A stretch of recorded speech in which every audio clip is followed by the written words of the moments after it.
Christmas Eve, 1879, brings the worst blizzard Wyoming Territory has seen in decades. When widowed cowboy Silas Reed steps off the night train at Copper Creek Junction, he expects nothing more than a cold ride to his empty ranch and another season of mourning his lost family. But fate has other plans waiting beneath the flickering depot lantern. A half-frozen young woman named Clara Whitlock, abandoned on the platform with nowhere to go and no one to turn to. Clara was promised to a mail-order groom who died before she could reach him. And now she's fleeing Pinkerton agents hired by her corrupt uncle to drag her back to St. Louis and a life of forced prostitution. With the temperature dropping and a whiteout storm trapping them in town, Silas faces an impossible choice. Let this innocent woman freeze to death or risk everything to save her. When the local sheriff refuses to help without legal standing, Silas makes the most scandalous decision of his life. He offers Clara his name in marriage before midnight strikes. But can a union born of desperation become something real when the Pinkertons arrive at dawn? Before we jump back in, tell us where you're tuning in from. And if this story touches you, make sure you're subscribed, because tomorrow I've saved something extra special for you. The wind carved through Copper Creek Junction like a blade forged in the Arctic, carrying with it the promise of a Christmas Eve that would be remembered long after the snow melted. Silas Reed pulled his collar higher against the bite of the storm as he stepped from the passenger car onto the wooden platform. The train's whistle echoed one final, mournful note before the great iron beast lurched forward into the white void, leaving behind only the acrid smell of coal smoke and the rhythmic clatter of wheels on steel rails growing fainter with each. Passing second out at 42, Silas carried himself with the measured gait of a man who had learned to bear weight, not just the physical burden of ranch work, but the invisible load of grief that had settled into his bones like winter cold. His face, weathered by decades under the Wyoming sun, bore new lines that hadn't been there 6 months ago. The thick mustache that Sarah used to tease him about had grown wilder in recent weeks, and his dark hair showed more silver at the temples than a man his age ought to carry. The gold band on his left hand caught the depot's lantern light as he adjusted his grip on the leather satchel that contained everything he'd brought from Denver: a few changes of clothes, some legal papers, and a bottle of whiskey he'd been saving for when the pain became too much to bear sober. He'd gone to the territorial capital to settle Sarah's medical bills, a task that had taken 3 weeks longer than expected and cost him nearly everything he'd saved over 15 years of ranching. Sarah, even thinking her name, sent a familiar ache through his chest. Sarah Elizabeth Reed, née Morrison, who'd married him in the spring of 1865, when they were both young enough to believe love could conquer anything. She'd been 19, with auburn hair that caught sunlight like spun copper, and a laugh that could make even the hardest men smile. They'd built their ranch together, stone by stone, fence post by fence post, dream by careful dream. The baby would have been their first. They'd tried for so long, through 14 years of marriage, that when Sarah finally quickened with child last winter, they'd hardly dared to believe it. She'd spent hours planning the nursery, stitching tiny clothes by lamplight, humming lullabies to her growing belly. Silas had started building a cradle from oak wood, carving intricate designs into the headboard horses and cattle, mountains and streams, all the things their child would grow up knowing and loving. But Wyoming Territory could be cruel to those who dared to hope. The fever came in late August, swift and merciless. First Sarah, then the baby she'd carried for 8 months. Dr. Hayward said it was childbed fever, that sometimes these things just happened, that there was nothing anyone could have done. Silas had sat by her bedside for 3 days, watching, the life drained from the woman who'd been his entire world, holding her hand as she slipped away on a Tuesday morning when the meadowlarks were singing outside their bedroom window. The baby, a son they'd planned to name Thomas after Sarah's father had, lived for 2 hours, long enough for Silas to hold him, to whisper promises about teaching him to ride and rope and read the weather in the clouds, long enough to love him completely before watching that small flame flicker and die dot now, standing on this frozen platform. With the wind howling around him like the voices of the dead, Silas wondered why he'd bothered coming back at all. The ranch house stood empty except for ghosts. His neighbors had been kind, bringing casseroles and offers to help with the cattle, but their sympathy only made the silence more deafening when they left. He'd sold most of the herd to pay for Sarah's medicine and the doctor's bills. What remained barely constituted a working ranch. His plan, if it could be called that, was simple. Ride north to the ranch, spend the winter doing whatever work needed doing, and try not to think about the cradle that still sat unfinished in his workshop, or the tiny clothes Sarah had folded so carefully in the dresser drawer, or the way she used to hum while making breakfast on Christmas morning. But as Silas stepped away from the train platform, something made him pause. There, huddled against the depot wall beneath the flickering lantern, was a figure that didn't belong in this desolate scene. A young woman sat on a wooden crate, her arms wrapped around herself in a futile attempt to ward off the cold. Her coat thin, wool that might have been serviceable in a Missouri autumn, but was laughably inadequate for a Wyoming winter, was dusted with snow. Her lips had taken on a blue tinge that Silas recognized as the first sign of serious cold.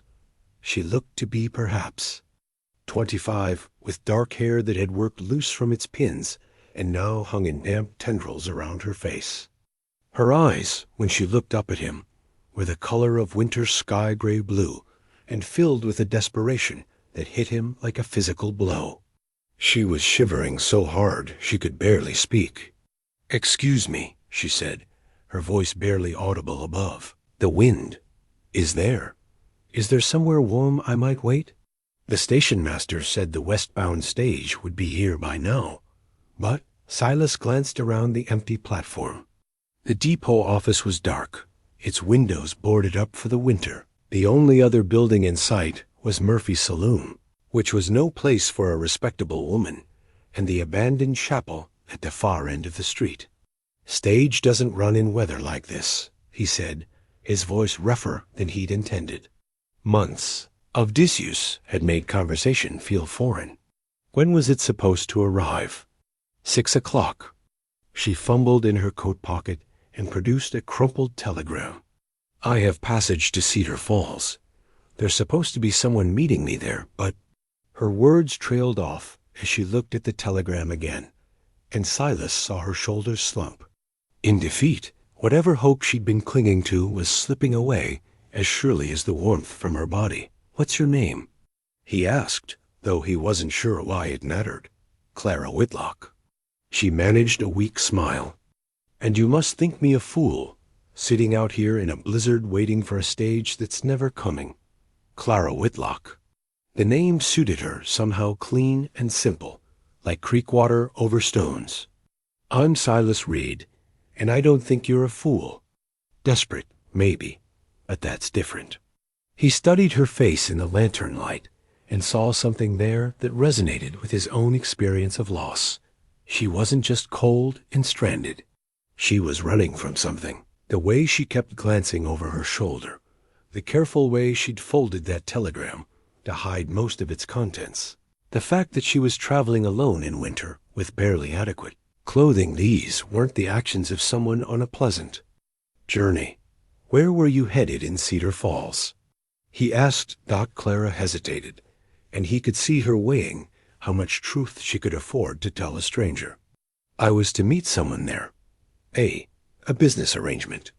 The delicate way she said it told Silas everything he needed to know. Clara Whitlock was a mail-order bride, traveling west to marry a man she'd never met. It was common enough in the territories, where women were scarce and men were lonely, but it spoke to a level of desperation that made his chest tighten with sympathy. "And if this someone isn't there, then I suppose I'll figure something else out." Her voice was steady, but Silas could hear the fear underneath. She was putting on a brave face, the way people did when they were standing at the edge of a cliff with nowhere else to go. The wind gusted harder, driving snow horizontally across the platform. Clara's shivering intensified, and Silas made a decision that surprised him. For 6 months, he'd avoided human contact, turning away from offers of help and companionship. But something about this young woman's quiet courage in the face of disaster stirred something in him that he'd thought was dead. "Come on," he said, picking up his satchel. "There's an old chapel down the street. It's not much, but it's got 4 walls and a roof. We can get a fire going in the stove." Clara looked up at him with such gratitude that it nearly broke his heart. "I couldn't impose. You'll freeze to death if you stay here." His tone was matter-of-fact, but gentle. "And I could use the company, truth be told." She stood unsteadily, her legs stiff with cold, and Silas noticed she carried only a small carpet-bag, not nearly enough luggage for someone planning to start a new life. Another piece of the puzzle that was Clara Whitlock, another sign that her story was more complicated than a simple mail-order marriage. The chapel stood at the end of Copper Creek's main street, a modest wooden building with a simple cross mounted above the door. It had been abandoned since the circuit preacher died the previous spring, but the building was sound and the pot-bellied stove still worked. Silas had sheltered there before during bad weather, and he knew where the preacher's widow kept the key dot as they walked through the driving snow, Clara stumbling beside him. Silas found himself wondering what Sarah would think of this situation. She'd always had a soft heart for strays, injured birds, orphaned calves, anyone who needed help. "You can't save everyone, Silas," she used to say when he worried about her tendency to take in every creature that crossed their path. "But you can save the ones put in front of you." Maybe this was one of those times. Maybe Clara Whitlock had been put in his path for a reason, though he couldn't fathom what that might be. He'd failed to save the 2 people who mattered most to him in the world. What business did he have trying to save anyone else? But as they reached the chapel door, and he fumbled for the key with fingers numb from cold, Silas realized that for the first time in 6 months, he was thinking about someone other than himself. For the first time since Sarah died, he had a purpose beyond mere survival. The chapel door opened with a groan of protest, and they stepped into the blessed relief of still air. It was barely warmer inside than out, but the absence of wind made it feel like a sanctuary. Silas lit the oil lamp that sat on a table near the door, while Clara stood just inside the threshold, looking around at the simple wooden pews and the plain altar. "It's not much," Silas said, moving toward the stove, "but it'll do until the storm passes." "It's perfect," Clara said softly. "Thank you. I don't know how to repay your kindness." As Silas knelt to build a fire in the stove, using kindling and coal oil the preacher's widow had left behind, he caught Clara watching him with those winter sky eyes. There was something in her expression, a mixture of gratitude and calculation, as if she were trying to determine whether he was truly the rescuer he appeared to be, or just another kind of threat. He understood that look. After what he'd been through, he'd lost his faith in easy answers and simple kindnesses. The world was full of people who would take advantage of desperation, and a young woman traveling alone was particularly vulnerable. "You can trust me," he said quietly, not looking up from the stove. "I'm not going to hurt you." "I know," Clara said, but her voice carried the caution of someone who'd learned not to trust too easily. "You have kind eyes, like my father did." The fire caught. An orange light began to dance across the chapel walls. As warmth started to spread through the small space, Silas finally got a good look at Clara Whitlock. Despite the cold and exhaustion, despite whatever trouble had driven her, west, she was beautiful in a way that seemed to glow from within. Not the flashy beauty of saloon girls or the pampered prettiness of wealthy women, but something deeper and more enduring. She reminded him of Sarah, not in looks, but in the quality of quiet strength he could sense beneath her fear. Sarah had been like that, gentle on the surface, but with a core of steel that had carried them through 14 years of frontier life. "Tell me about this business arrangement in Cedar Falls," Silas said, as they settled onto the front pew, close enough to the stove to feel its warmth. "If you don't mind my asking." Clara was quiet for a long moment, staring into the fire. When she finally spoke, her voice was barely above a whisper. His name was Robert Henley, a widower with 2 children, looking for a wife to help him run his farm. We'd been corresponding for 3 months. She reached into her coat and pulled out a bundle of letters tied with string. He seemed like a good man, kind, patient, nothing like. She stopped herself, but Silas heard the unfinished thought hanging in the air. Nothing like whoever she was running from. "What happened?" "I received a telegram yesterday when I changed trains in Cheyenne. Mr. Henley died of influenza 2 weeks ago. His children have gone to live with relatives in California." Clara's voice remained steady, but Silas could see her hands trembling as she held the letters. "The telegram was waiting at the station. If I hadn't stopped there for supplies, I never would have known. I would have arrived in Cedar Falls to find nothing." A fire popped and crackled, filling the silence that followed. Silas tried to imagine what it must have felt like to receive that news, to have your entire future erased in a few lines of telegraph script.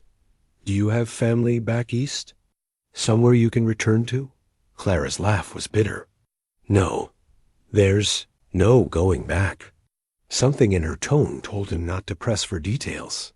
They sat in comfortable silence for a while, watching the fire and listening to the wind howl around the chapel walls. Gradually, Clara's shivering subsided as warmth returned to her body. "What about you?" she asked eventually. "Are you from Copper Creek?" "I have a ranch about 10 miles north of here. Cattle mostly, though it's not much to speak of anymore." He found himself talking more freely than he had in months. Maybe it was the warmth of the fire, or maybe it was the way Clara listened, really. Listened as if his words mattered. "I've been in Denver settling some business. Coming home for Christmas. Will your family be worried about you?" "The storm, I mean." The question hit him like a physical blow, and he must have flinched because Clara immediately looked concerned. "I'm sorry. I didn't mean to pry." "It's all right." Silas took a deep breath, surprised to find that he wanted to tell her. "There's no family waiting for me. My wife died in August. The baby, too." Clara's face softened with understanding and sympathy. "I'm so sorry. That's a terrible loss." "Sarah would have liked you," he said, surprising himself with the admission. "She always said I had a gift for finding people who needed help, even when I was trying to mind business." "Was she right?" Silas considered the question seriously. "I suppose we'll find out." As the night deepened and the storm raged outside, they talked quietly about their lives, their losses, and their uncertain futures. Clara told him about growing up in St. Louis after her parents died, about the uncle who'd raised her with grudging duty rather than love. Silas found himself sharing memories of Sarah, stories he hadn't told anyone since she died, that it felt good to speak her name aloud, to remember the woman she'd been, rather than dwelling on the way she'd suffered at the end. Clara listened without trying to offer empty comfort or false hope, just accepting his grief as part of who he was.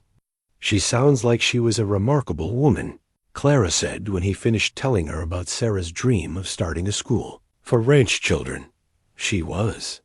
Silas touched his wedding ring, a gesture that had become unconscious over the months since Sarah's death. "I keep thinking I should take this off, but I can't seem to do it. Maybe you're not ready yet." "Maybe that's all right." Her simple acceptance of his continuing bond with his dead wife touched something deep in his chest. Most people seem to think widowers should move on quickly, find another wife, and get back to the business of living. Clara understood that grief couldn't be rushed or reasoned away. As midnight approached, they dozed fitfully on the chapel pews, taking turns feeding the fire and listening to the storm. It was during one of these quiet interludes that Clara finally told him the rest of her story about her uncle's debts, his plan to sell her to a brothel, and the Pinkerton agents who were even now searching for her across the territory. By the time she finished, Silas understood that Clara Whitlock wasn't just stranded and alone. She was in mortal danger, and she had nowhere left to run. The torn train ticket lay between them on the chapel pew, like evidence of a crime, which, in a way, it was. Clara held the two pieces with trembling fingers, the paper soft from repeated handling and damp from the snow that had melted off her coat. The ticket bore her name and destination: St. Louis to Cedar Falls, Wyoming Territory, one-way passage, paid in full. But the man who'd paid for it was dead, and the life it was supposed to represent had vanished like smoke. "My Uncle Bernard made all the arrangements," Clara said, her voice barely above a whisper. She stared at the torn ticket as if it might somehow heal itself and restore her lost future. "He said it was for the best, that a woman like me needed a husband to provide for her. But now I understand what he really meant." Silas studied her face in the firelight, noting the way her jaw tightened when she spoke of her uncle. What did he mean? Clara was quiet for so long that Silas thought she might not answer. Outside, the wind continued its relentless assault on the chapel walls, rattling the windows and finding every gap in the weathered wood. The storm showed no signs of abating, and dawn was still hours away. "Uncle Bernard has always been a gambling man," she finally said. "Cards, horses, business ventures that never seemed to work out. When my parents died of typhoid, he took me in because he was my only living relative, but I was never anything more than a burden to him. Another mouth to feed, another expense he couldn't afford." She smoothed the torn ticket with her thumb, a nervous gesture that spoke of deep anxiety. "Last spring, his debts became significant. He owed money to some very dangerous men in St. Louis, the kind of men who don't extend credit indefinitely." Silas felt a cold certainty settling in his chest. He'd known men like Bernard Whitlock during his time in the cavalry, weak men who made bad choices and then tried to make others pay for their mistakes. "What did he do?" "He tried to use me as collateral." Clara's voice was steady now, but Silas could hear the anger beneath her composure. At first, it was just suggestions. "Maybe I should consider marriage, settle down with a nice man who could take care of me." Then the suggestions became more insistent. He started inviting men to dinner, business associates, he called them, but I could see what they were. The fire popped, sending sparks up the chimney, and Clara flinched at the sound. Everything about her spoke of a woman living on the edge of her nerves, constantly alert for danger. I refused, of course. I told him I'd find work, support myself somehow. But Uncle Bernard said no respectable man would hire an unmarried woman with no references, no family connections. He said I was being foolish and ungrateful. Clara's hands clenched into fists around the torn ticket. Then he showed me the contract.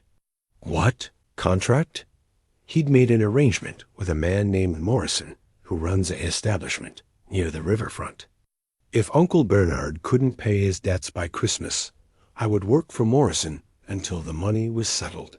Room and board would be deducted from my earnings, of course, along with a percentage for Morrison's trouble. Silas felt his jaw clench with anger. He'd seen enough of the world to know exactly what kind of establishment Morrison ran, and what Clara's life would become under such an arrangement. How much did he owe? $2,000. The sum hung in the air between them, like a death sentence. It might as well have been $2 million. I knew he'd never be able to pay it, and I knew what would happen to me when Christmas came. That explained the mail-order marriage, the desperate flight west to a man she'd never met. Robert Henley had been her salvation, a stranger willing to provide the protection of his name and home in exchange for companionship and domestic help. It wasn't love, but it was survival. So you answered Mr. Henley's advertisement. I found it in the St. Louis Post-Dispatch. Widower seeks companionate wife for frontier farm. Must be of good character and domestic skills. No prior attachments. Clara smiled sadly.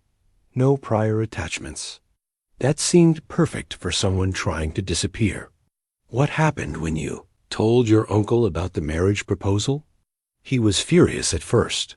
Sighed I was being selfish, that I owed him for all the years he provided for me. But when I showed him Mr. Henley's letters, proved that I would truly be leaving St. Louis permanently, he agreed to let me go. Clara's voice grew bitter. I think he was relieved, actually.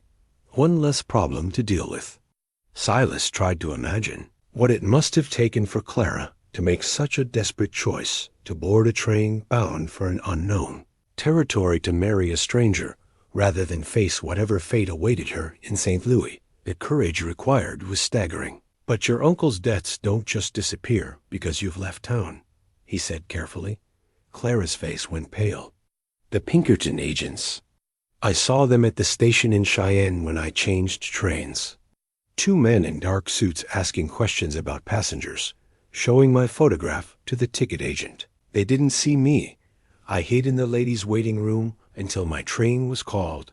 But I knew Uncle Bernard had hired them to bring me back.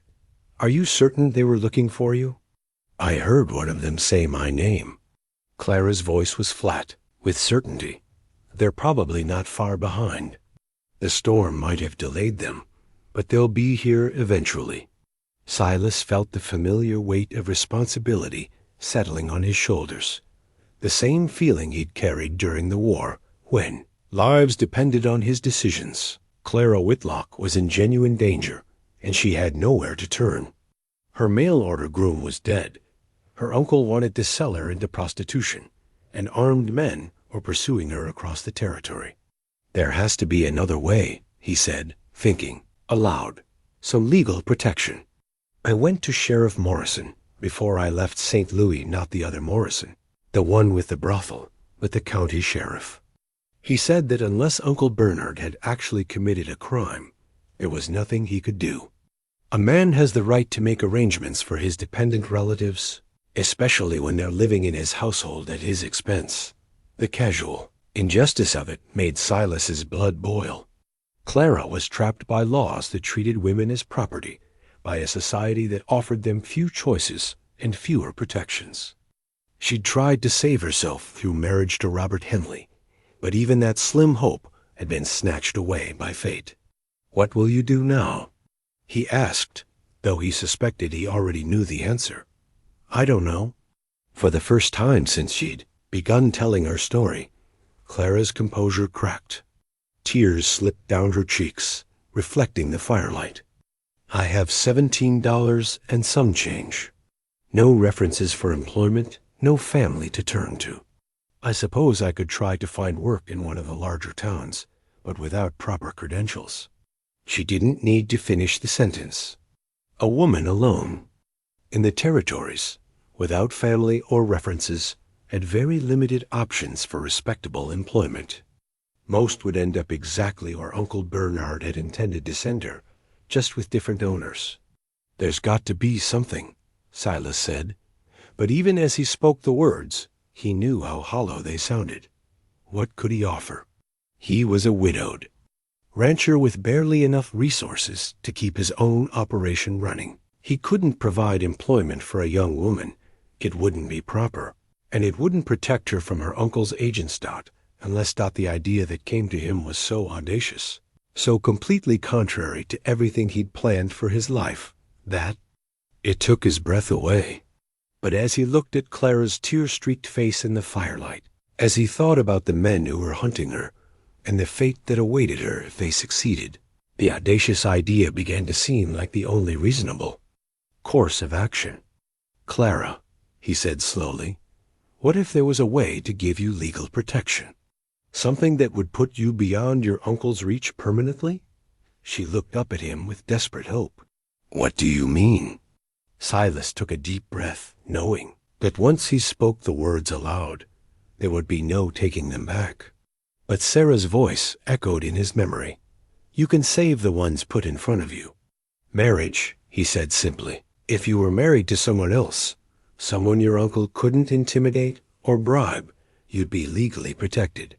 A husband's rights supersede those of an uncle. Clara stared at him for a long moment, and Silas could see her mind working through the implications of what he was suggesting. It wasn't love he was offering, or even companionship in the traditional sense.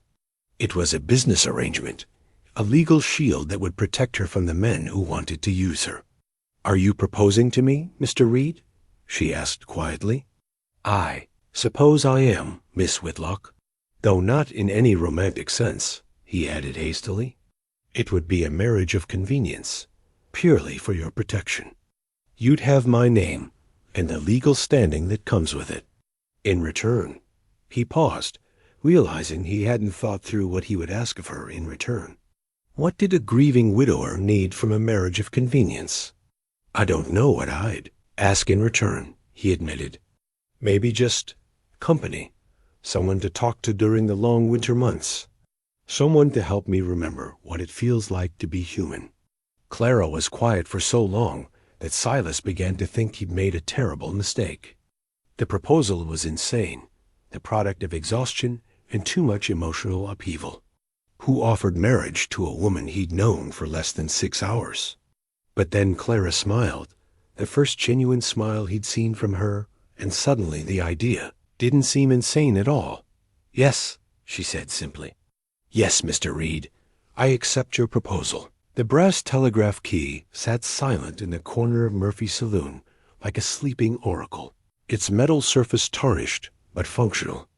At 3 in the morning, with the blizzard still raging outside, the saloon served as the only gathering place, large enough to hold the impromptu wedding party that Silas and Clara had managed to assemble from the stranded residents of Copper Creek Junction. Word of the midnight wedding had spread quickly through the small community, partly because there were so few places to hide secrets in a frontier town, and partly because the telegraph operator, Thomas Henley, no relation to Clara's deceased intended, had insisted on propriety. If he was going to conduct a wedding ceremony, even a proxy one necessitated by the absent circuit preacher, it would be done properly with witnesses and proper documentation. "I may not have performed a marriage in 15 years, Henley said, adjusting his wire-rimmed spectacles as he examined the marriage license that the town clerk had hastily drawn up, "but I remember the requirements. 2 witnesses minimum, both. Parties must consent freely, and the ceremony must be conducted by someone with legal authority to perform marriages." "And you have that authority?" Silas asked, though he was beginning to suspect that legal niceties might be the least of their problems. "I was ordained as a Methodist minister back in Ohio before I took up telegraphy, never formally defrocked, far as I know." Henley's weathered face creased into what might have been a smile. "Course, the territorial government might have different ideas about the validity of such things, but in an emergency—" Sheriff Morrison, a different Morrison than the one Clara had mentioned, thankfully chose that moment to stumble through the saloon doors, bringing with him a gust of snow and the strong smell of whiskey. He was a large man gone soft around the middle, with the red nose and bloodshot eyes of someone who'd made too close an acquaintance with his own medicine. "What's all this commotion about?" Morrison demanded, swaying slightly as he surveyed the assembled group. "Thomas, why are you dragging good Christian folks out of their beds at this ungodly hour?" Henley straightened his shoulders with the dignity of a man who'd faced down hostile crowds from the pulpit. "Sheriff Morrison, we're here to witness the marriage of Mr. Silas Reed and Miss Clara Whitlock. All perfectly legal and proper." Morrison's bleary gaze fixed on Clara, and Silas didn't like what he saw there. "Marriage, is it? Mighty sudden courtship for folks who just met on the train platform." His tone carried an insinuation that made Silas's hands clench into fists. "The circumstances are unusual," Silas said carefully, "but the lady is in need of protection, and I'm prepared to provide it." "Protection from what?" Morrison took a step closer to Clara, close enough that she instinctively moved nearer to Silas. "You running from something, missy?" Because if you are, I might need to know about it before I let any wedding take place in my jurisdiction. Clara lifted her chin with quiet dignity. I'm not running from the law, Sheriff, but there are men who mean me harm, and Mr. Reed has graciously offered me the protection of his name. Men who mean you harm. Morrison's laugh was ugly. What kind of men would those be? Seems to me a respectable woman wouldn't have such troubles following her around. The implication hung in the air like smoke, and Silas felt something cold and dangerous settle in his chest. During the war, he'd learned to recognize the moment when talk stopped working and action became necessary. They were approaching that moment now. Sheriff, said a new voice from the doorway, perhaps you'd care to join us for some coffee and let these folks get on with their business? The speaker was Mrs. Elizabeth Kowalski, the boarding house proprietor, a woman of perhaps 50 with steel gray hair and the bearing of someone accustomed to managing difficult situations. She carried a pot of coffee and a plate of hastily assembled sandwiches, and her presence seemed to fill the room with maternal authority. Double quotes, Mrs. Kowalski, Morrison said, his tone becoming marginally more respectful. Didn't expect to see you out in this weather. Young Mr. Henley came to fetch me as a witness, she said briskly, setting down her offerings and beginning to pour coffee into tin cups. Seemed the Christian thing to do, helping folks in need. Course, if the law has objections to Christian charity, I suppose that's your business to decide. Morrison accepted the coffee, but continued to eye Clara with suspicion.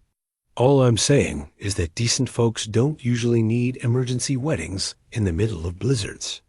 Makes a man wonder. What's really going on? What's going on, said another voice, is that two people are trying to make the best of a difficult situation, and they deserve our support, not our suspicion. This voice belonged to Dr. Samuel Hayward, the same physician who'd attended Sarah during her final illness. He was a thin man with prematurely white hair and kind eyes behind wire-rimmed spectacles. His presence surprised Silas. He hadn't expected the doctor to venture out in such weather. Doc, Silas said, nodding respectfully. Didn't know you were in town. Came down to check on Mrs. Patterson's new baby. Storm caught me before I could get back to my place. Hayward looked around the assembled group with professional assessment. Thomas sent word about the wedding. Thought you might appreciate having someone here who knows you, vouches for your character. The implicit criticism of Sheriff Morrison's attitude wasn't lost on anyone in the room. Morrison's face darkened, but he seemed reluctant to challenge the doctor directly. Dr. Hayward, Clara said quietly, it's good to meet you. Silas has told me about your kindness during his wife's illness. Hayward's expression softened. Sarah was a remarkable woman. I'm sorry you never had the chance to know her. He paused, studying Clara's face with the careful attention of a man trained to read people. But I have a feeling she would have approved of what's happening here tonight. You think so? Silas asked, surprised by how much the doctor's opinion mattered to him. Sarah always said you had a gift for finding people who needed help, Hayward replied. Looks like that gift is still working. Henley cleared his throat, drawing attention back to the telegraph key that would serve as the focal point of their unusual ceremony. If we're going to do this, we should do it properly. Mr. Reed, Miss Whitlock, please stand here by the telegraph station. As they took their positions, Silas caught Clara's eye and saw his own nervous uncertainty reflected there. They were about to pledge their lives to each other, two virtual strangers united by circumstance and desperation. It wasn't how either of them had imagined their wedding day would unfold. Do you have rings? Henley asked. Silas touched the gold band on his left hand, Sarah's ring, the one he'd worn for 17 years. The thought of removing it, even temporarily, felt like a betrayal. But Clara placed a gentle hand on his arm. Keep it, she said, softly. We don't need rings for this. We just need the words. Henley nodded approvingly. Very well. In that case, let's begin. He placed his hand on the telegraph key and looked solemnly at the assembled witnesses. Dearly beloved, we are gathered here in the sight of God and these witnesses to join this man and this woman in holy matrimony. As the familiar words began to flow, carried by the telegraph key across the frozen wilderness to destinations unknown, Silas felt a strange sense of rightness settle over him. This wasn't the wedding he'd planned, wasn't the life he'd imagined for himself after Sarah's death, but it felt like the next right step on a path he couldn't yet see clearly. Beside him, Clara stood straight and dignified, her voice steady as she repeated the ancient vows that would bind them together. Whatever challenges lay ahead, Pinkerton agents, suspicious townspeople, the complications of a marriage born from necessity rather than love, they would face them together. The telegraph key tapped out their promises into the storm-filled night, and Silas Reed became a married man for the second time in his life. The silver locket lay warm against Clara's palm as she sat on the edge of the narrow cot in Mrs. Kowalski's boarding house, listening to the storm finally begin to exhaust itself outside. Dawn was still an hour away, but the wind had dropped from a howl to a whisper, and the snow that had been driving horizontally across the windows now fell straight and steady. "It was my mother's," Clara said softly, opening the locket to reveal two tiny photographs, a young woman with Clara's eyes and a man with a kind face and gentle smile. She wore it on her wedding day and her mother before that. I'd always imagined. She didn't finish the sentence, but Silas understood. She'd imagined wearing it on her own wedding day, surrounded by family and friends, marrying a man she loved rather than a stranger who'd offered her protection out of duty and kindness. "Tell me about them," Silas said, settling into the chair. Beside the cot, Mrs. Kowalski had insisted on giving Clara the only private room in the boarding house, while Silas made do with a blanket by the fire in the common room. It wasn't proper for them to share quarters, married or not, until they'd had time to sort out the practicalities of their new arrangement. Clara traced the outline of her mother's face with her fingertip. Her name was Margaret. She met my father at a church social in Illinois. He was visiting from St. Louis on business. She used to tell me it was love at first sight, though she made him court her properly for 6 months before she'd accept his proposal. "What kind of business was your father in?" "He owned a small shipping company. Nothing grand, but it provided well for us. We had a house near Lafayette Square with a garden where Mother grew roses." Clara's voice grew wistful. "I remember helping her tend them when I was small. She said roses needed patience and care, that you couldn't rush them into blooming." Silas thought of his own parents, long dead now, and the farm in Missouri where he'd grown up. His father had been a practical man who believed in hard work and simple pleasures. His mother a gentle woman who taught him to read by lamplight and to treat all people with respect regardless of their station in life. "How old were you when they died?" 15. The typhoid came through St. Louis that summer like wildfire. They lasted longer than most 2 weeks in bed while I nursed them, I thought. I kept believing they'd get better.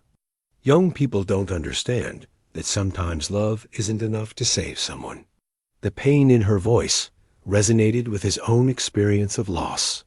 He'd felt the same desperate helplessness watching Sarah slip away, the same refusal to accept that. Wanting something badly enough wouldn't make it happen.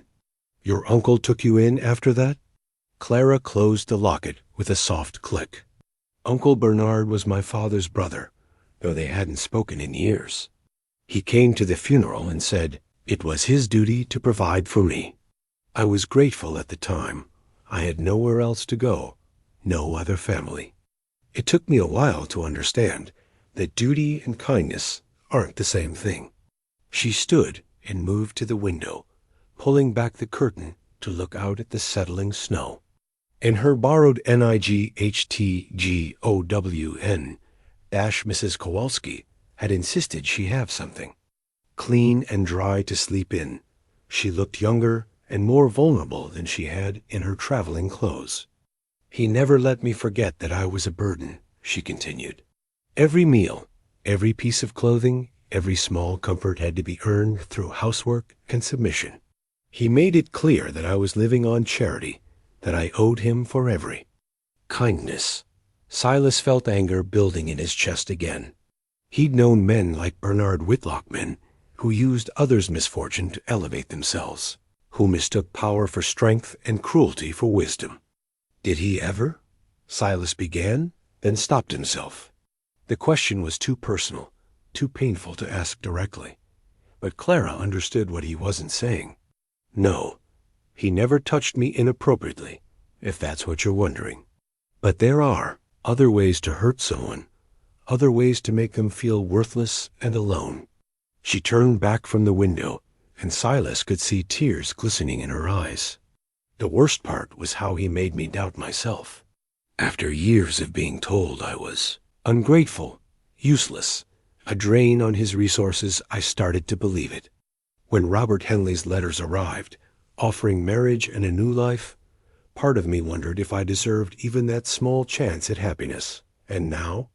Silas asked gently. Now I'm married to a man I met 6 hours ago, hiding from Pinkerton, agents in a boarding house in the middle of Wyoming Territory. Clara managed a shaky laugh. I'm not sure this qualifies as happiness, but it's certainly an improvement over the alternatives. They sat in comfortable silence for a while, each lost in their own thoughts. Outside, the snow continued to fall, blanketing Copper Creek Junction in pristine white that would make trekking easier once the Pinkerton agents arrived. Silas found himself wondering how much time they had before Clara's pursuers caught up. To them, what happens now? Clara asked, as if reading his thoughts. Now we figure out how to make this work, Silas said. The marriage is legal. Thomas may be rusty as a preacher, but his ordination was legitimate. You're Clara Reed now, which gives you some protection under the law. Some protection, but not complete immunity. No, Silas admitted. If your uncle has federal warrants or can convince a territorial judge that you were taken against your will, he might still cause trouble. But it's a lot harder to claim you're his dependent when you're legally married to someone else. Clara nodded thoughtfully. And what about us? This arrangement we've made, how do we navigate the practical aspects? It was a fair question, and one Silas had been pondering himself. They were married in name and law, but strangers in every other sense. They'd need to establish boundaries, expectations, some kind of framework for living together without the foundation of courtship and romance that normally preceded marriage. I suppose we'll have to learn as we go, he said. My ranch is isolated 10 miles from town, no close neighbors. You'd have privacy, space to figure out what you want from life. And I could use the help, honestly. The house has been empty too long. You mean housework? Cooking and cleaning? If you're willing. But more than that, companionship. Someone to talk to over breakfast. Someone to share the work of keeping a place running. Sarah and I were partners in everything we did. I don't expect that kind of relationship between us, but maybe we could find something similar. Friendship, perhaps. Clara smiled, and for the first time since it met her, it reached her eyes. I'd like that. I've been alone for so long, even when I was living in Uncle Bernard's house. The idea of having a friend, a true partner in building something good. Yes, I'd like that very much. There's something else we should discuss, Silas sighed, feeling heat rise in his cheeks. The physical aspects of marriage. I want you to know that I won't. That is, I don't expect. I understand, Clara said quietly, saving him from his awkward fumbling. This is a marriage of convenience, not passion. Whatever physical intimacy might develop between us would have to grow naturally, if it ever developed at all. And you're comfortable with that arrangement? More than comfortable. After what my uncle tried to force on me, the idea of choosing my own path, my own timeline. It's a gift I never expected to receive. As dawn finally broke over Copper Creek Junction, painting the snow-covered town in shades of pink and gold, Silas Reed found himself cautiously optimistic about the future for the first time in months. He had a wife again, not Sarah, never Sarah, but a woman of courage and intelligence who might help him remember how to live rather than merely survive. Clara Whitlock Reed had a new name, a new life, and a chance to build something meaningful from the ashes of her old existence. It wasn't the fairy tale ending she dreamed of as a girl, but it was real and honest and chosen freely. That would have to be enough to start with. The weight of his father's Colt revolver felt familiar in Silas's hands as he cleaned and oiled the mechanism by lamplight, checking each chamber and testing the action with the methodical precision of a man who'd learned that his life might depend on such details. The gun was a relic from an earlier time, a Colt Navy .36 caliber that his father had carried during the Mexican War and passed down to Silas when he left for his own military service. "You know how to use that, I hope," Clara said from the kitchen doorway, her voice carrying a mixture of concern and curiosity. "I do." Silas didn't look up from his work, but he could feel her watching him.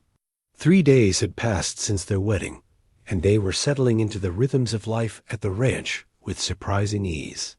Clara had proven to be an excellent cook and a tireless worker, while Silas had thrown himself into the winter chores with renewed energy. "My father taught me when I was 12. Said a man needed to know how to protect what was his. And what's yours now, Mr. Reed?" The question was asked lightly, but Silas heard the deeper meaning beneath it. He finally looked up, meeting her eyes across the lamplit room. "You are this place, the life we're trying to build together." Clara moved into the room, settling into the chair across from him at the rough wooden table. She'd changed from her traveling dress into one of Sarah's old work dresses, blue wool with tiny flowers that Silas had offered hesitantly, not sure how she'd feel about wearing a dead woman's clothes. But Clara had accepted with grace, altering the fit to suit her smaller frame. "Tell me about the war," she said. "You've mentioned your military service, but you haven't said much about it." Silas set down the revolver and leaned back in his chair, considering how much to reveal. The war was a subject he rarely discussed, even with Sarah. Some experiences were too dark to share with someone you loved. "I served with the 2nd Colorado Volunteers," he said finally. "Cavalry unit. We spent most of our time chasing Confederate raiders through Kansas and Missouri, protecting supply lines and keeping the peace in the border regions." "That sounds dangerous." It was, but it was also necessary work. Men like my father had fought to build something decent in this country, and we couldn't let it be torn apart by those who wanted to preserve an evil system. Clara nodded thoughtfully. "My father felt the same way. He said slavery was a stain on the nation's honor, that every decent man had a duty to oppose it." "Your father was right." Silas picked up the gun again, running his thumb over the worn grip where his father's hand had rested for so many years. "I killed my first man in a skirmish outside Lawrence, Kansas. Confederate raider who'd been burning out farm families, murdering folks whose only crime was opposing slavery. I was 19 years old, and I thought it would feel different than it did." "How did it feel?" "Empty, final, like something had been decided that could never be undecided." He met her eyes, again, wanting her to understand the weight of what he was saying. "I'm not a violent man by nature, Clara, but I'll use violence to protect what matters to me. If those Pinkerton agents come here, if your uncle's men tried to take you back, you'd kill for me?" The question was asked without judgment, as if she were simply seeking to understand the parameters of their arrangement. "I would." The certainty in his voice surprised even him. "Sarah used to say I had a protective streak wider than the Missouri River. She was right. When I care about someone, I care completely." Clara was quiet for a long moment, absorbing this revelation. Outside, the wind picked up, rattling the windows and reminding them both that winter was far from over. "I received a letter today," she said eventually, pulling a folded paper from her pocket. Mrs. Kowalski brought it out with the other mail. Silas felt his stomach clench. From who? Dr. Morrison, not the sheriff, the physician in Denver. He was treating Uncle Bernard for some kind of stomach ailment. Clara unfolded the letter with careful precision. "Uncle Bernard is dead, Silas. He died 4 days ago." The news hit Silas like a physical blow. If Bernard Whitlock was dead, then Clara's primary pursuer was gone. The debt that had driven her west, the threat that had forced their hasty marriage, all of it might be resolved. "What does the letter say exactly?" Clara read aloud. "Miss Whitlock, I regret to inform you of your uncle's passing on December 28th. Mr. Whitlock succumbed to complications from a stomach ulcer that had been troubling him for several months. He spoke of you often in his final days, expressing regret for the difficulties that had developed between you.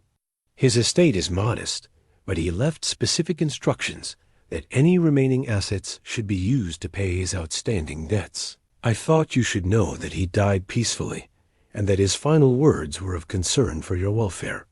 Does this change things?" Silas asked. "Are you free now?" Clara set down the letter and stared into the fire. "I don't know. Uncle Bernard may be dead, but his debts might still exist. And I don't know if he hired those Pinkerton agents directly, or if they're working for his creditors. The men you saw in Cheyenne could still be coming. Uncle Bernard's death doesn't necessarily cancel contracts he'd already made." Clara's voice was steady, but Silas could see the fear in her eyes. "We have to assume they're still out there, still looking for me." Silas reached across the table and covered her hand with his. "Then we prepare for them. This ranch is defensible good sightlines. Only one main approach. If they come, we'll be ready." "You'd really fight for me?" "Risk your life for a woman." "You barely know? I know enough." Silas squeezed her hand gently. "I know you're brave enough to cross half a continent to escape a bad situation. I know you're kind enough to help a grieving man remember how to live. I know you're strong enough to build a new life from nothing but determination and hope." Clara's eyes filled with tears, but they were tears of gratitude rather than grief. "How do you see such good in me when I feel so broken inside?" "Because broken doesn't mean worthless. Look at this gun. It's been through a war, seen things that would destroy a lesser weapon, but it's still here, still capable of protecting what matters. Sometimes the things that break us also make us stronger." Clara wiped her eyes with her free hand, not pulling away from his touch. "I keep waiting for you to change your mind. 2. Decide this was all a mistake and ask me to leave. That's not going to happen." Silas's voice carried the weight of absolute conviction. "We made vows, Clara. Maybe they weren't spoken in love, but they were spoken in truth. I meant every word." "Even the part about forsaking all others?" The question hung in the air between them, loaded with implications neither of them had fully explored. Silas thought of Sarah, of the wedding ring he still wore, of the complicated emotions that came with caring for another woman while still mourning his first wife. "Sarah is gone," he said quietly. "She's been gone for 5 months now, and nothing I do or don't do will bring her back. But you're here, alive and real, and in need of protection. Seems to me that forsaking all others means choosing to build something with you instead of living in the past. And if the Pinkerton agents never come? If we discover that Uncle Bernard's death really has ended the threat against me, what happens to this marriage then?" It was a fair question, one that Silas had been pondering himself as he'd watched Clara settle into life at the ranch. She'd brought light and warmth to rooms that had been dark and cold for too long. Her laughter over breakfast, her singing while she worked, the way she'd begun organizing his chaotic workshop, all of it had reminded him what it felt like to share a life with someone. "I suppose that would be up to you," he said. "If you wanted to leave, start over somewhere else with a fresh identity and the protection of my name, I wouldn't stop you. I'd give you enough money to get established wherever you wanted to go. And if I wanted to stay, then you'd stay. As my wife, my partner, my friend, whatever you wanted this to be. Clara studied his face in the lamplight, and Silas could see her weighing possibilities, imagining futures that neither of them had dared to consider when they'd spoken their vows in the middle of a blizzard. I think I'd like to stay, she said softly. Not because I have nowhere else to go, but because I want to be here, with you. Something warm unfurled in Silas's chest, not the desperate passion he'd felt for Sarah, but something gentler and more sustainable. The possibility of companionship, of shared purpose, of two damaged people helping each other heal. Then stay, he said simply. Outside, the wind died down to a whisper, and the night settled into the deep quiet that came with heavy snow. Inside the ranch house, two people who'd been strangers a week ago sat holding hands across a scarred wooden table, planning for a future neither of them had expected, but both were beginning to want. The Colt revolver lay between them, cleaned and loaded and ready for whatever threats might come. But for the first time since their hasty marriage, both Silas and Clara were beginning to hope that they might not need it, that Uncle Bernard's death might have ended the danger, that they might have a chance to build something real and lasting. From the desperate bargain they'd struck, in a snow-covered chapel. Time would tell whether that hope was justified. But tonight, it was enough to believe in the possibility of peace. Sarah's diary lay open on the bed like a confession, its leather binding worn soft from years of handling, and its pages yellowed with age. Silas stood in the doorway of what had been their bedroom, staring at the small volume that Clara had discovered, while cleaning out the wardrobe. He'd forgotten it was there, tucked away behind Sarah's winter shawls, where she'd always kept her most private thoughts. "I'm sorry," Clara said, looking up from where she knelt beside the bed. "I didn't mean to cry. I was just trying to make space for my things, and it fell out when I moved the shawls. It's all right." Silas stepped into the room, though every instinct told him to flee. He'd avoided this space for months, sleeping in the spare room and allowing dust to gather on surfaces that Sarah had once kept spotless. She wouldn't mind you finding it. Sarah was never one for secrets. Clara closed the diary carefully and held it out to him. "Perhaps you should read it first.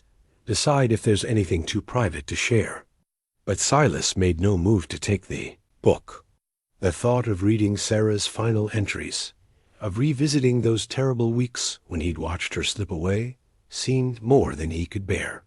Yet he found himself curious about what she'd written, what thoughts she'd committed to paper. During her darkest hours. "Would you?" he began, then stopped, feeling foolish for what he was about to ask. "Would I what? Would you read it to me?" "Just the last few entries. I don't think I can face her handwriting just yet, but I need to know what she was thinking. Before she died." Clara's expression softened with understanding. "Of course, if you're certain you're ready to hear it." Silas sat heavily in the chair by the window, the same chair where he'd kept vigil during Sarah's illness.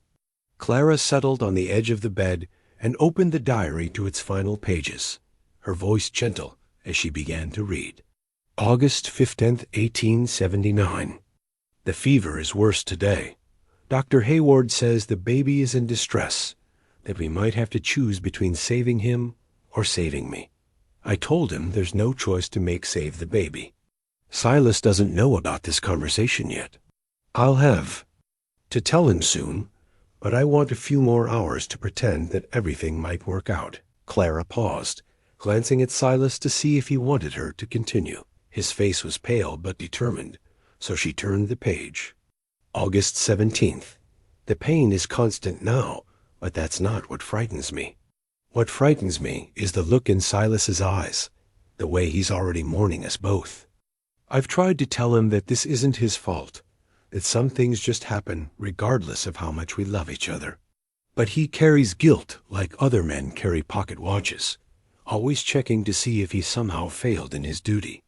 Silas closed his eyes, remembering those awful days when hope and despair had warred in his chest with each of Sarah's labored breaths. August 19th. I dreamed about the future last night, not my future, because I think we all know how this ends, but Silas's future. I saw him old and alone, rattling around this empty house like a ghost haunting his own life. The thought breaks my heart more than dying does. He needs to understand that love doesn't end with death, but it shouldn't end with the living either. Clara's voice caught slightly as she read, and Silas opened his eyes to see tears streaming down her cheeks. She wiped them away and continued.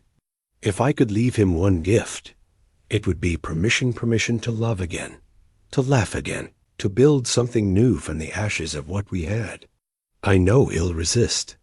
I know he'll think that moving forward means forgetting me, betraying our life together. But love isn't a finite resource. The heart doesn't empty when it gives away pieces of itself. It expands to hold more. Silas felt his own tears starting, tears he'd held back for months, while focusing on the practical aspects of grief funeral arrangements. Bill paying, the endless details that kept him from facing the emotional reality of loss.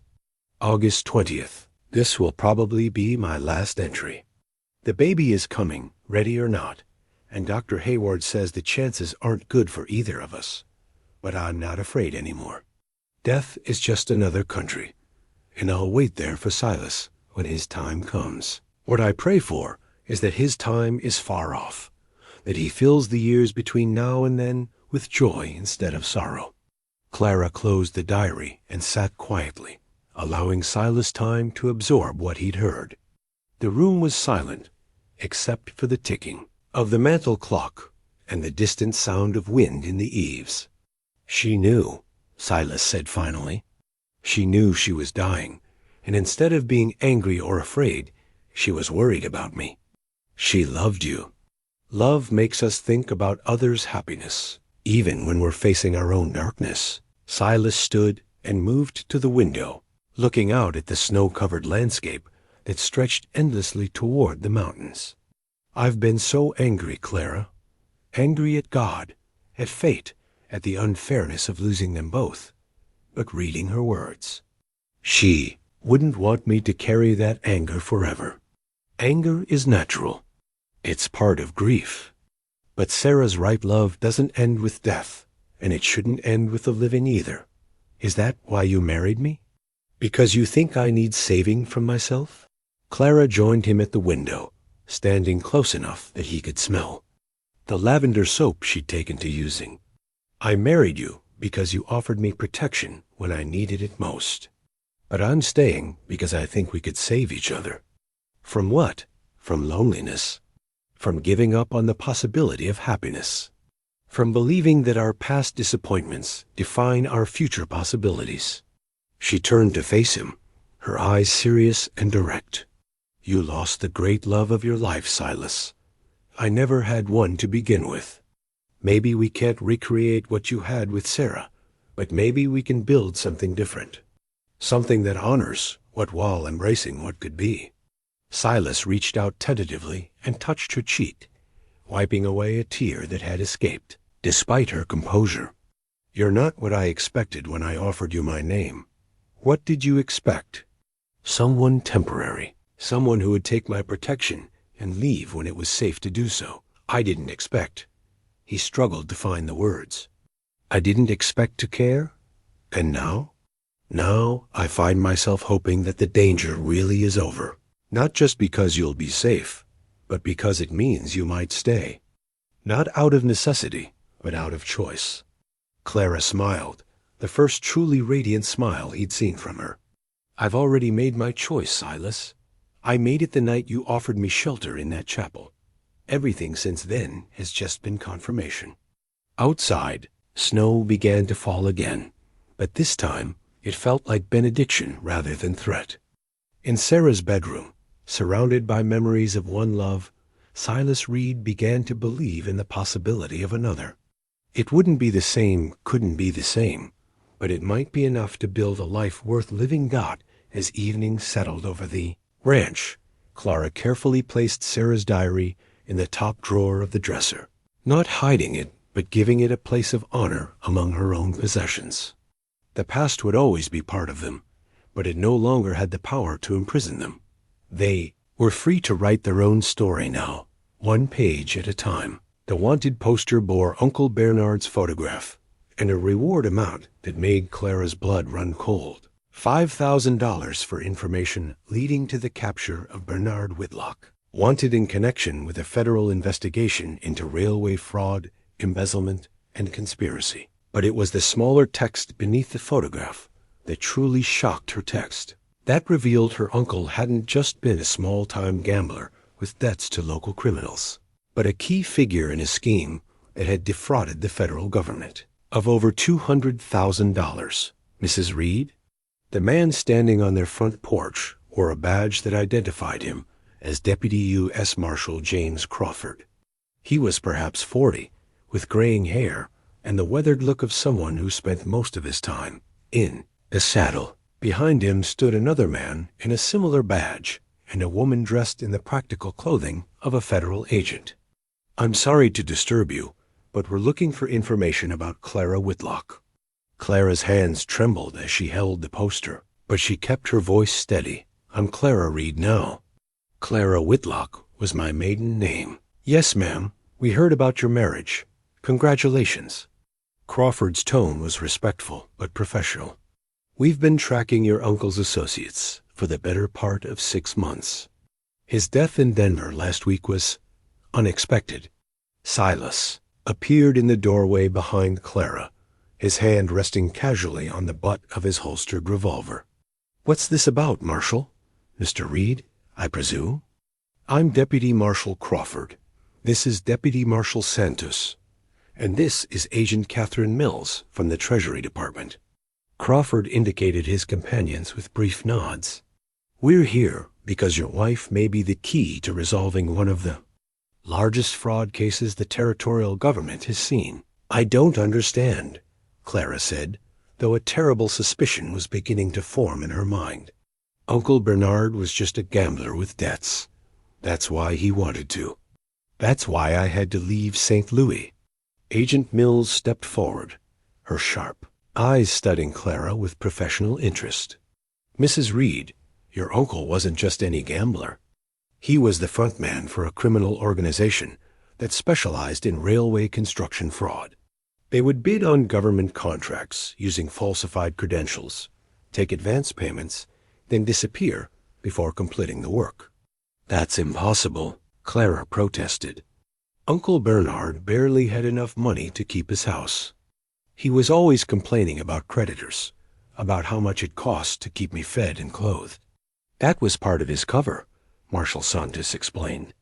"Men who appear to be struggling financially don't attract attention from federal investigators. Your uncle was very good at playing the part of a down-on-his-luck businessman."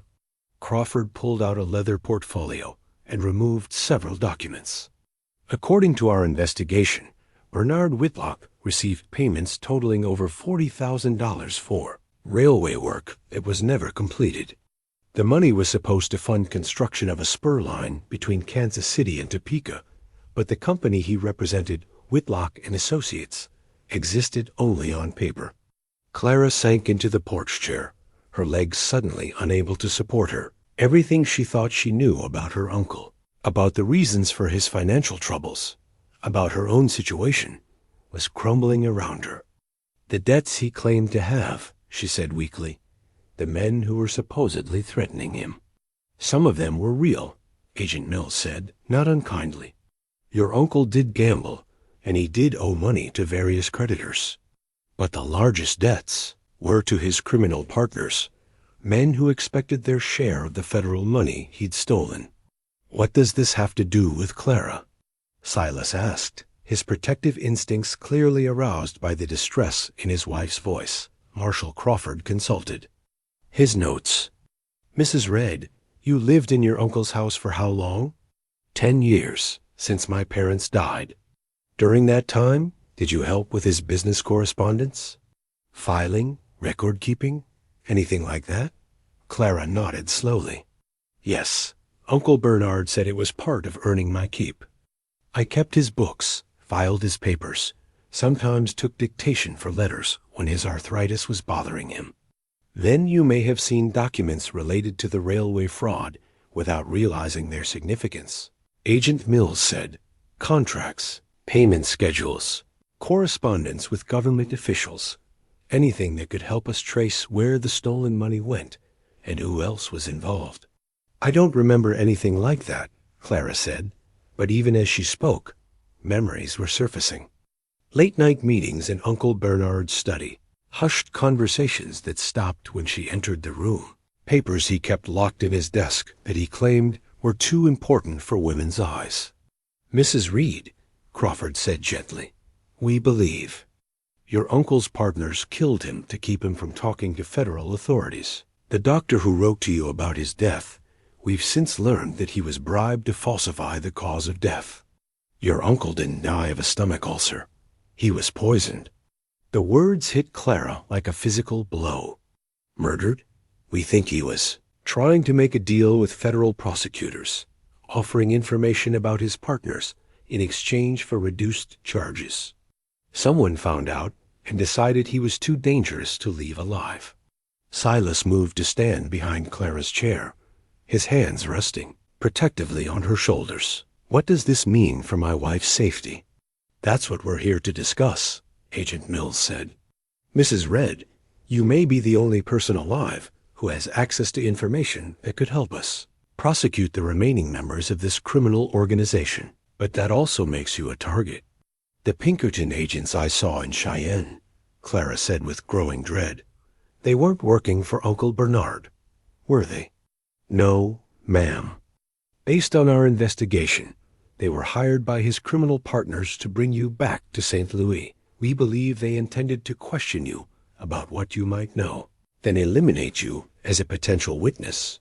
Clara felt sick. All this time, she'd thought she was running from debt collectors and an uncle who wanted to sell her into prostitution. The reality was far worse. She was fleeing from murderers who would kill her to protect their secrets. How do we know you're really federal agents? Silas asked, his skepticism evident. Anyone can claim to be a marshal. Crawford reached into his coat and produced official credentials, which Silas examined carefully. Agent Mills did the same, along with a letter of authorization from the territorial governor. Mr. Reed, I understand your caution, Crawford said. Your wife has every reason to be suspicious of anyone claiming to represent the law. But we're her best chance at staying alive and bringing her uncle's killers to justice. What do you want from us? Silas asked. We want Mrs. Reed to testify before a federal grand jury about what she observed in her uncle's house. Agent Mills explained any documents she might have seen, any conversations she might have overheard, any details about his business associates or their meetings, and in exchange, full federal protection and immunity from any charges related to her uncle's crimes. Mrs. Reed was a victim, not a participant. We want to help her, not prosecute her. Clara looked up at Silas, seeing her own uncertainty reflected in his eyes. What if I can't remember anything useful? What if the information I have isn't enough? To convict anyone? Then at least we'll have tried, Crawford said. But Mrs. Reed, even small details can be crucial in a case like this. A name mentioned in passing, a date on a document you filed, a description of someone who visited your uncle's house. Any of these things might be the piece that allows us to complete the puzzle. And if she refuses to cooperate? Silas asked. Agent Mills's expression grew serious. Then she remains a target for the rest of her life. These men won't stop hunting her just because she's married and living in Wyoming. They'll keep coming until they're certain she can't threaten their operation. The porch fell silent except for the sound of wind in the bare tree branches. Clara stared at the wanted poster, trying to reconcile the image of the man she'd known as her guardian with the criminal described in the federal warrant. How long do I have to decide? She asked. A grand jury convenes in Denver next month, Crawford said. We'd need to leave within the week to give you time to prepare your testimony. Clara closed her eyes, overwhelmed by the magnitude of what she was being asked to do. Everything she'd thought she knew about her past was a lie, and now she was being asked to step into an even more dangerous future. But as she felt Silas's hands steady and strong on her shoulders, she realized she wasn't facing this choice alone. Whatever decision she made, whatever consequences followed, she had someone standing beside her who would see it through to the end. I need time to think, she said finally, to discuss this with my husband and understand what we'd be risking. Of course, Crawford said, tipping his hat respectfully. We'll be staying at the boarding house in town for the next few days. When you're ready to talk, send word and we'll come back. As the federal agents rode away, Clara and Silas remained on the porch, staring at the wanted poster that had turned their quiet life upside down. The man Clara had known as Uncle Bernard smiled back at them from the photograph, but now his expression seemed more sinister than benevolent. What do you think? Clara asked quietly. I think, Silas said, his voice heavy with resignation, that our peaceful winter is about to come to an end.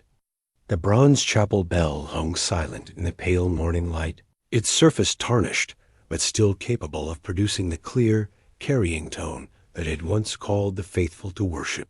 Thomas Henley stood beneath it with a length of rope in his weathered hands, testing the mechanism one last time before the danger arrived. Bell still works, he called down to Silas, who was positioning rifle barrels through gaps in the chapel's boarded windows. Haven't rung it in anger since the Apache troubles of '74, but she'll sing loud enough to wake the dead when the time comes. The time was coming soon. Marshal Crawford's sources had confirmed that 3 men fitting the description of Bernard, Whitlock's criminal associates, had been seen in Laramie, asking questions about a young woman named Clara Whitlock, who'd reportedly married a local rancher. They weren't Pinkerton agents working for a debt-ridden uncle anymore. They were killers sent to eliminate the one witness who could connect them to a federal crime. How many rounds do we have? Clara asked from her position near the altar, where she was organizing ammunition and medical supplies with the calm efficiency of a woman who'd accepted that violence was coming, whether she welcomed it or not. 60 rounds for the rifles, 40 for the handguns, Silas replied, checking his father's Colt one more time. Should be enough, assuming we don't have to hold out for more than a few hours. Dr. Hayward looked up from his examination of their improvised aid station. The federal agents should arrive by noon. If we can keep these men at bay until then. If, Sheriff Morrison repeated with a bitter laugh. He was sober for once, the gravity of the situation having shocked him into reluctant competence. Lot riding on that one word, Doc. The sheriff's presence still surprised Silas. When word had spread through Copper Creek Junction that Clara Reed was being hunted by dangerous men, Morrison had been among the first to volunteer for the defense. Perhaps it was guilt over his initial suspicion of Clara, or perhaps it was simply the frontier code that demanded neighbors stand together against outside threats. Sheriff's right to be concerned, said Mrs. Kowalski, who was checking the locks on the chapel's rear door. 3 armed men against. How many of us can actually shoot? 6, Silas answered after a moment's consideration. Myself, Thomas, doctor. Hayward, Sheriff Morrison, young Billy Patterson, and surprisingly enough, Mrs. Kowalski herself. The boarding house proprietor smiled grimly. My late husband taught me to shoot during the Indian troubles, said a woman on the frontier needed to know how to protect herself and others. Turns out he was right. Clara moved to the window and peered through a gap in the boards, scanning the snow-covered approach to the chapel. The building sat on a slight rise at the edge of town, with clear sight lines in all directions, good for defense, but also exposed to attack from multiple angles. I should be out there, she said quietly. This is about me. I shouldn't be hiding in here while others risk their lives. You should be exactly where you are, Silas replied firmly. These men want you dead or captured. Giving them an easy target defeats the purpose of everything we're doing. But if I testified willingly, if I went with them, they'd kill you the moment you gave them what they wanted. Dr. Hayward's voice carried the authority of a man who'd seen enough of human nature to understand its darker impulses. Men like this don't leave witnesses, Clara. Your only safety lies in their capture or death. Thomas Henley climbed down from the bell tower and approached Clara with the careful manner of a man who understood the weight of what he was about to say. Mrs. Reed, there's something you should know before this begins. Something about the telegraph messages I've been sending. Clara turned from the window, alarmed by his serious tone. What about them?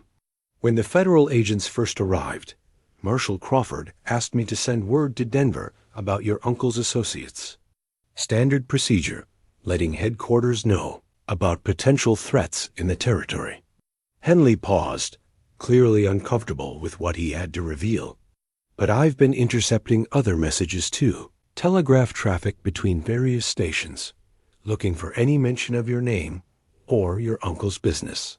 And yesterday, I intercepted a message from Laramie to St. Louis. Someone named Morrison, not our sheriff, but someone with the same name, was asking for instructions about the Whitlock matter. The response came back this morning. Henley pulled a folded telegraph message from his pocket and handed it to Clara. Her hands shook as she read the brief text. Eliminate witness. Clean up all loose ends. Payment on completion. They're not just coming to capture me, Clara said, her voice hollow with the realization. They're coming to kill everyone who knows about the federal investigation. The implications hit the assembled defenders like a physical blow. This wasn't just about protecting Clara anymore. It was about survival for everyone in the chapel. All the more reason to end this here and now, Silas said, checking his rifles. Action one more time. If we let them escape, they'll keep coming. They'll pick us off one by one until there's no one left to testify. Sheriff Morrison moved to the window, studying the landscape with professional assessment. How do you think they'll approach? 3 men, probably mounted, definitely armed with rifles, Silas replied, drawing on his military experience. They'll want to scout our defenses first, maybe try to pick off anyone who shows themselves. Then a coordinated assault from multiple directions. The bell, Dr. Hayward said suddenly. When do we ring it? When they're close enough that the whole town can see them, Thomas replied. Let everyone know that trouble's arrived, and that we need all the help we can get. As if summoned by their conversation, a shout came from outside.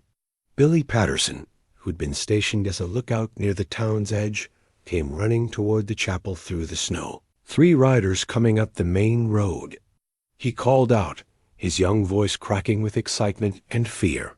Armed men, moving slow and careful-like. Silas felt the familiar tightening in his chest that came before combat, the hyper-awareness that had kept him alive during the war. Everyone to your positions. Remember, we don't fire until they make the first hostile move. These might be legitimate travelers. But even as he spoke, Silas knew they weren't.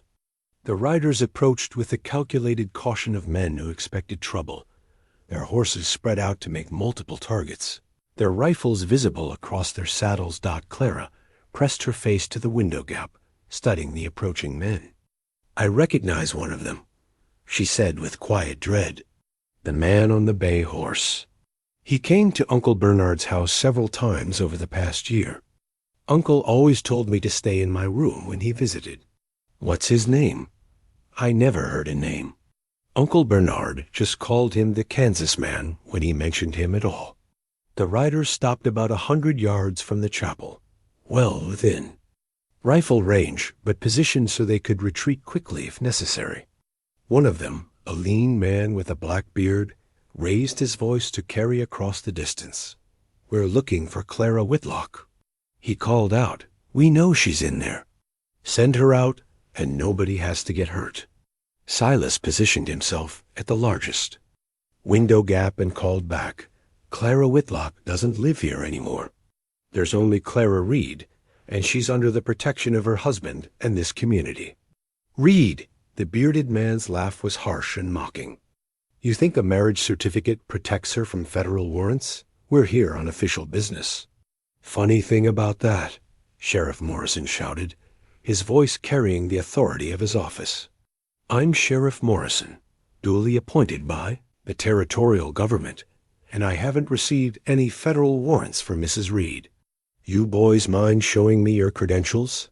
The three men conferred among themselves, too distant for their words to be heard clearly. Then the bearded man called out again, "We don't have time for games, Sheriff. Send out the woman, or we'll come in and get her." Thomas Henley looked at Silas, who nodded grimly. The old telegrapher grasped the bell rope and pulled with all his strength. The bronze bell sang out across Copper Creek Junction, its clear tone echoing off the surrounding mountains and alerting every soul in town that danger had arrived. The sound seemed to galvanize the three riders. They spurred their horses forward, rifles raised, abandoning any pretense of peaceful intention. "Here they come," Silas shouted, taking aim through his window gap. "Remember, aim carefully and make every shot count." The first rifle crack came. From outside, a bullet splintering the wooden frame inches from Clara's head. The siege of the chapel had begun as the defenders returned fire, sending the attackers scrambling for cover behind a low stone wall. Clara found herself thinking about the strange turns her life had taken. 6 months ago, she'd been a captive in her uncle's house, believing herself to be nothing more than an unwanted burden. Now she was a married woman whose testimony could bring down a criminal organization, defending her new life alongside people who'd chosen to risk everything for her safety. Whatever happened in the next few hours, she was no longer running. She was no longer alone, and she was no longer the frightened girl who'd sat shivering on a train platform, waiting for a rescue that might never come. The rescue had come, but not in the form she'd expected. It had come in the shape of a grieving widower who'd offered her his name, a community that had embraced her as one of their own, and the discovery of her own courage when everything she cared about was threatened. Outside, the gunfire intensified as the attackers pressed their assault. Inside the chapel, 7 people prepared to fight for their lives and their futures, knowing that defeat meant death for all of them. The bell continued to toll, calling the faithful to their final service. The train whistle pierced the morning air like a prayer answered, its long, mournful note cutting through the sharp crack of rifle fire and the shouts of desperate men. Clara pressed her face to the window gap, her heart leaping with hope as she saw the black smoke rising beyond the ridge that bordered Copper Creek Junction's eastern approach. "The federal train," she called out to the others. "Marshal Crawford said they'd arrive by noon." "Noon was 2 hours ago," Silas replied grimly, firing another shot at the bearded man who'd taken cover behind the stone wall. "Better late than never, I suppose." The gunfight had been raging for over an hour, with neither side able to gain a decisive advantage. The 3 attackers had positioned themselves well, using the natural terrain and a few scattered buildings to create overlapping fields of fire that kept the chapel's defenders pinned down. But their ammunition was limited, and they knew it. "Thompson's been hit," Dr. Hayward called out, referring to the youngest of their defenders.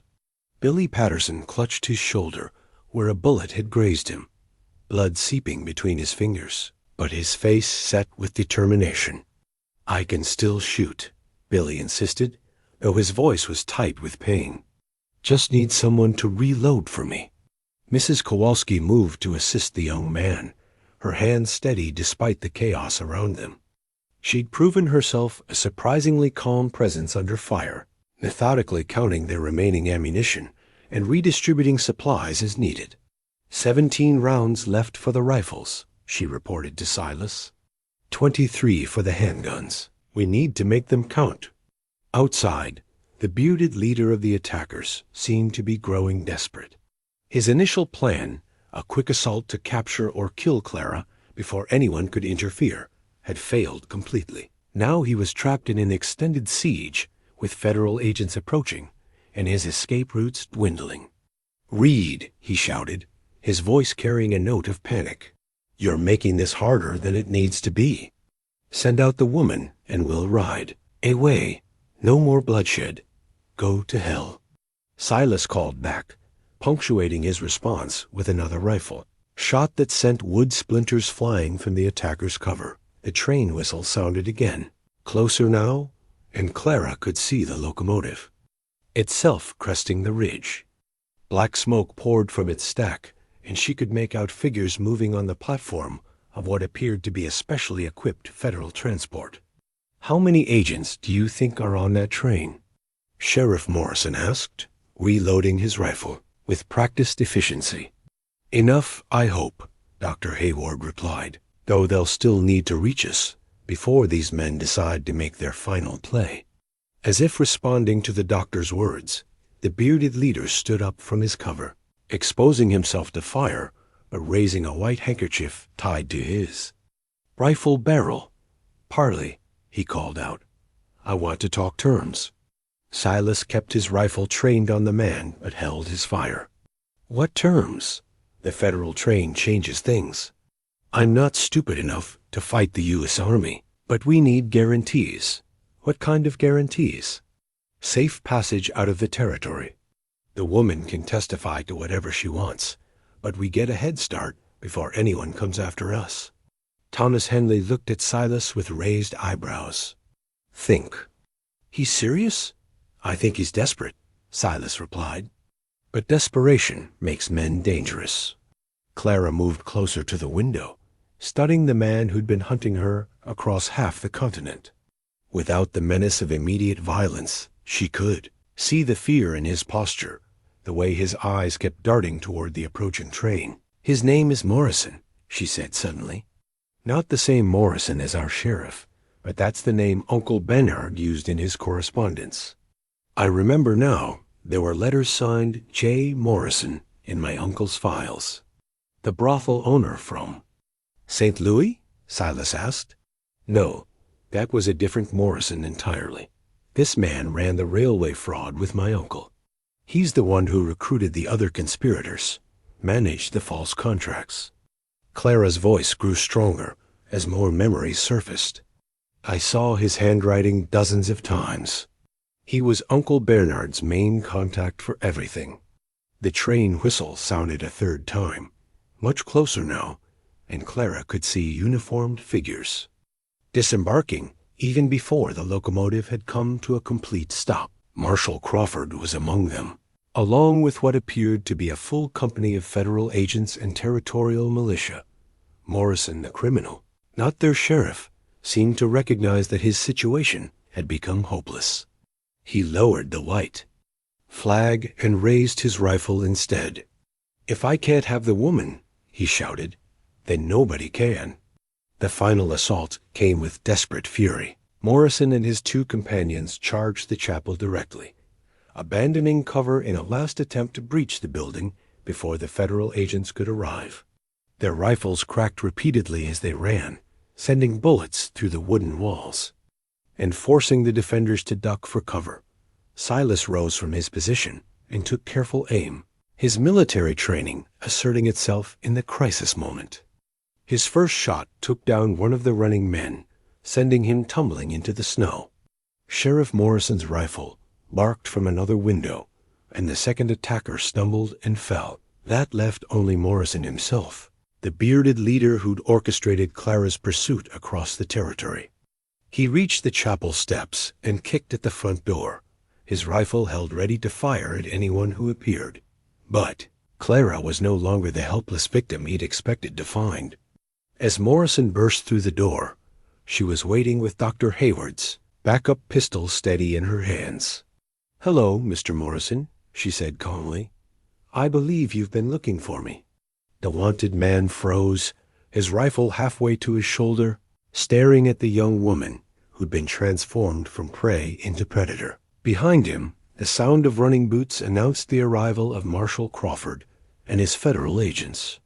"Clara Whitlock," Morrison said, his voice filled with grudging respect. "You've led us quite a chase." "Clara Reed," she corrected, "and the chase is over." As federal agents swarmed into the chapel and placed Morrison under arrest, the train whistle gave one final, triumphant blast.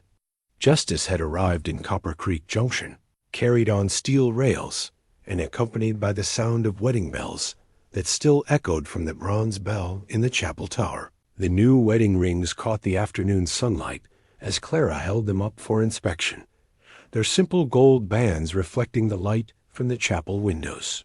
Tom Bradley, the town blacksmith, had worked through the night to forge them, using gold that Marshal Crawford had recovered from the captured criminal's part of the federal money stolen in the railway fraud scheme. "Seems fitting," Silas said, taking the larger ring and examining the careful craftsmanship. Wedding rings made from stolen gold returned to honest purposes. "Poetic justice," agreed Dr. Hayward, who was checking Billy Patterson's bandaged shoulder one final time. The young man had insisted on attending the ceremony despite his wound, claiming that he'd earned the right to see Clara and Silas properly married. The chapel had been transformed since the morning's violence. The bullet holes in the walls had been patched, the broken windows temporarily boarded, and Mrs. Kowalski had somehow managed to produce wildflowers from her greenhouse to decorate the altar. It wasn't the grand church wedding that Clara had dreamed of as a girl, but it was theirs. "Are you certain about this?" Marshal Crawford asked Clara as the assembled townspeople took their seats.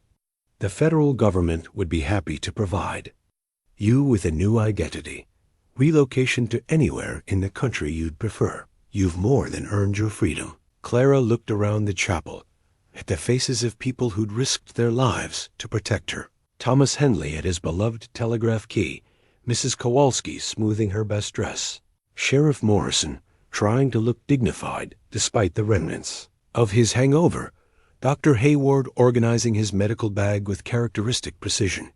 These people had become her family in the truest sense of the word. "This is where I belong," she said simply. "This is home."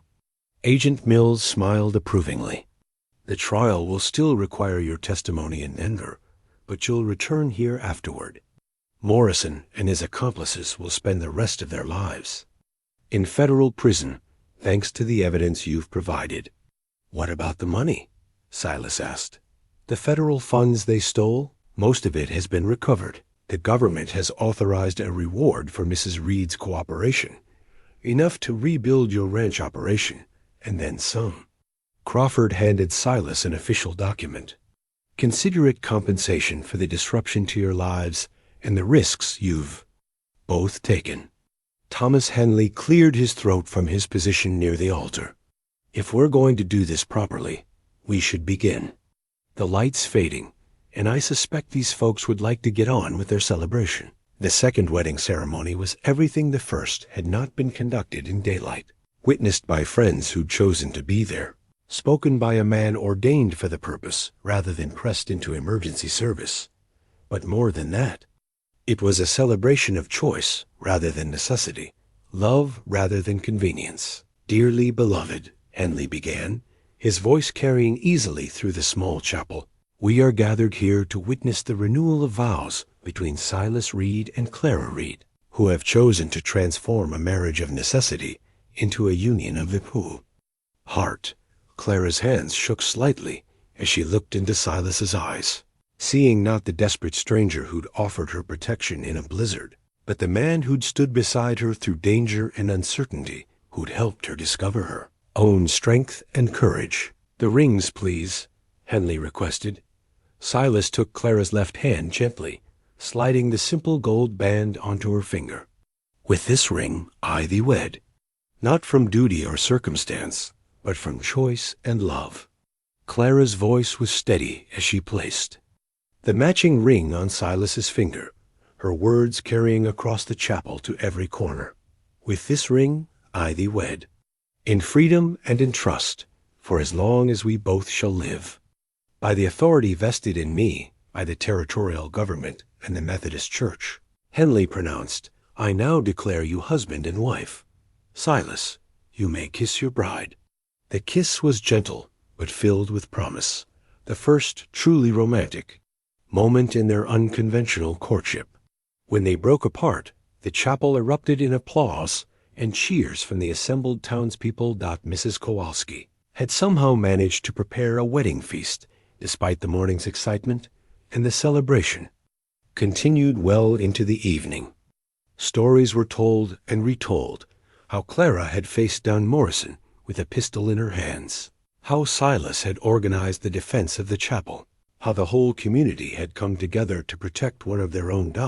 As the evening wound down, the guests began to drift home. Clara found herself standing with Silas on the chapel steps, looking out over the snow-covered town that had become theirs. Any regrets? Silas asked, slipping his arm around her waist. About marrying you? Never. Clara leaned against him, feeling the solid strength that had become her anchor in an uncertain world. About leaving St. Louis, about answering Robert Henley's advertisement, about stepping off that train into a blizzard? Not a single one. Even though none of it turned out the way you planned. Especially because none of it turned out the way I planned. Clara smiled up at him, her face radiant in the lamplight. Plans are just starting points, Silas. Life is. What happens when you're brave enough to change direction? As they walked home together through the starlit snow, 2 gold rings catching the moonlight, Clara Reed understood that she had finally found what she'd been searching for, without even knowing it.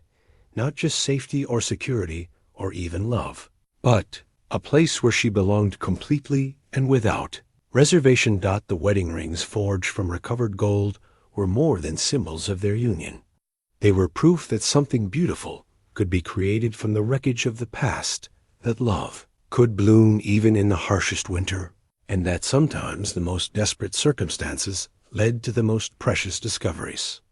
The hand-carved cradle sat in the corner of the nursery, like a promise fulfilled, its oak wood gleaming with fresh oil and love.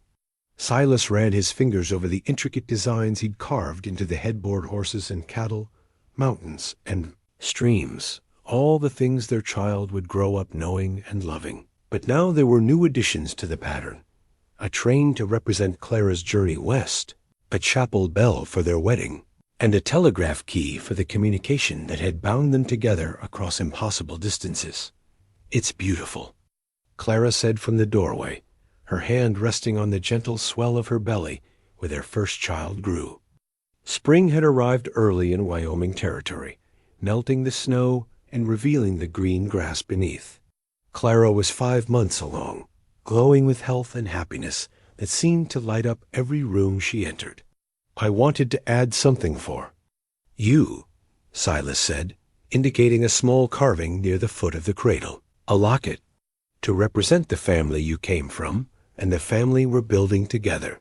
Clara moved into the room and knelt beside the cradle, tracing the delicate carving with her fingertip. The wood was warm and smooth, worked with the patience of a man who understood that some things couldn't be rushed. Sarah's diary helped me understand how to do the scroll work, Silas admitted. She wrote about her own plans for decorating a nursery, techniques she'd learned from her mother. It felt right to include her wisdom in something meant for our child. She would have been a wonderful grandmother, Clara said softly. I wish I could have known her. In a way, you do know her. Through me, through the stories I've told you, through the love she taught me how to give. Silas joined Clara beside the cradle, his arm sliding around her waist. I used to think that loving you meant betraying her memory. Now I understand that loving you honors everything she believed about the importance of family and home. They stood together in comfortable silence, watching dust motes dance in the afternoon sunlight that streamed through the nursery windows. Outside, they could hear the sounds of a working ranch cattle lowing in the distance, horses nickering in the corral, the rhythmic sound of hammers as the new barn took shape. The federal reward money had allowed them to rebuild and expand the Ranch operation beyond anything Silas had dreamed possible. They now ran 200 head of cattle, employed 3 ranch hands, and were planning to build a proper house to replace the small cabin that had served them through their first year of marriage. "Letter came from Marshal Crawford yesterday," Silas said, pulling the folded paper from his pocket. "Morrison and his associates were sentenced to 20 years in federal prison. The railway fraud case is closed, and the government has recovered nearly all the stolen money. And Agent Mills? Promoted to head of the Territorial Fraud Division. She sent her congratulations on the baby and an invitation to visit Denver whenever we're inclined to travel." Clara laughed, imagining herself traveling in her current condition. Perhaps after the baby arrives. Though I have to admit, the idea of leaving Copper Creek Junction holds little appeal these days, even for a woman who once crossed half the continent to escape her past, especially for a woman who crossed half the continent to find her future. Clara moved to the window, looking out over the ranch that had become theirs through love and hard work. "Besides, this place is growing. Dr. Hayward says the railroad is planning a permanent depot here, which means more families will settle in the area. We might even get a real school. You've been thinking about teaching again." "I have." "There are already 6 children in town, and more families arriving every month. They deserve an education, a chance to build something better than what they left behind."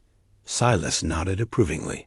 Clara's dream of establishing a school had grown naturally from her own experience of starting over, of discovering that education and opportunity could transform lives. It was exactly the kind of legacy Sarah would have wanted: practical help for people who needed it most.